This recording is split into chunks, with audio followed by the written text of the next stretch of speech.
नमस्कार, मी अविनाश मुळे. आपल्या अविनाश अकॅडमीमध्ये तुम्हा सर्वांचं स्वागत. आज बघा, आपण नवीन विषय घेऊन आलेलो आहोत. तो नवीन विषय कोणता आहे तर इयत्ता 5वीच्या विद्यार्थ्यांसाठी जी परीक्षा आहे ती कोणती? येत्या रविवारी आहे ती परीक्षा 9 फेब्रुवारी 2025 सुरू होती. आता ही परीक्षा कोणती आहे तर पूर्व उच्च प्राथमिक शिष्यवृत्ती परीक्षा. आता ही परीक्षा खूप महत्वाची आहे ह्या विद्यार्थ्यांसाठी, कारण ह्या परीक्षेमध्ये खूप काही महत्वाचं असतं. कारण का ही स्पर्धा परीक्षेमध्ये सगळ्यात महत्वाचा विषय म्हणून काम करते. बघा, याच्यामध्ये 150 मार्काचा पहिला पेपर आहे आणि 150 मार्काचा दुसरा पेपर आहे. पहिल्या पेपरमध्ये 2 विषय आहेत आणि दुसऱ्या पेपरमध्ये 2 विषय आहेत. पहिल्या पेपरमध्ये कोणते विषय आहेत तर मराठी आणि गणित, आणि दुसऱ्या पेपरमध्ये इंग्रजी आणि बुद्धिमत्ता असे 2-2 विषय प्रत्येक पेपरमध्ये आहेत. आणि बघा, त्यानंतर पुढे आहे तर मराठी प्रश्न, मराठी विभागाचे जे प्रश्न आहेत, विभाग 1 मराठी याच्यामध्ये 25 प्रश्न आहेत आणि विभाग 2 गणित याच्यामध्ये 50 प्रश्न आहेत.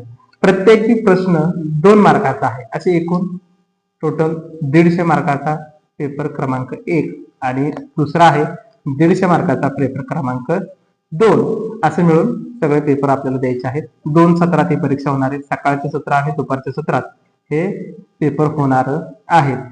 तर हे सर्व पेपर, आता इंग्रजी विषयाचे सुद्धा पेपर 2 मध्ये दिलेला आहे. इंग्रजी विषयाचे पेपर, त्यामध्ये जे काही प्रश्न आहेत ते 25 प्रश्न 50 मार्काला आणि बुद्धिमत्तेचे प्रश्न 50 प्रश्न 100 मार्काला, अशा प्रकारे हे असणार आहे. तर आपल्याला हे प्रश्न चांगल्या पद्धतीने सोडवायचे आहेत. तुमच्या परीक्षेसाठी खूप महत्वाचं आहे, कारण हे पुढे स्पर्धा परीक्षेसाठी सुद्धा खूप इम्पॉर्टंट आहेत. कारण का अनेक स्पर्धा परीक्षेची मुलं जी स्पर्धा परीक्षा देतात, सरळ सेवा, एमपीएससी, यूपीएससी, पोलीस भरती, सर्व काही प्रश्न ते त्यातलेच आहेत. आता बऱ्याच वेळा आम्ही पण बघतो तर अनेक प्रश्न त्यातलेच दिसतात. आता दुसरीपासून एमटीएस, एनटीएस, एनएमएस, शिष्यवृत्ती, नवोदय अशा अनेक स्पर्धा परीक्षा आपल्या आयुष्यात सुरू झालेल्या आहेत. पण ह्या सुद्धा परीक्षा महत्वाच्याच आहेत, कारण हेच तुम्हाला पुढे भविष्य काळात विचारलं जाणार आहे. कारण का 10वी पासून सुरू होते ना सगळं. बघा, आता 10वी पासून पुढे स्पर्धा परीक्षा सुरूच झाली आपल्याला. ठीक आहे, तर बघा, यामध्ये आपल्याला सगळे घटक महत्वाचे आहेत. सर्व प्रश्न आपल्याला सोडवायचे आहेत. याच्यामध्ये निगेटिव्ह मार्किंग वगैरे तर काहीच नाहीये.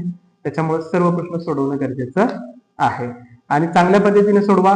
बेस्ट ऑफ लक. आनंदी राहा, उत्साही राहा, स्ट्रेस मध्ये येऊ नका, ताणतणाव घेऊ नका आणि शांत डोक्याने वाचा आणि प्रश्न चांगल्या पद्धतीने सोडवा. आवडले असल्यास लाईक करा, शेअर करा, सबस्क्राईब करा.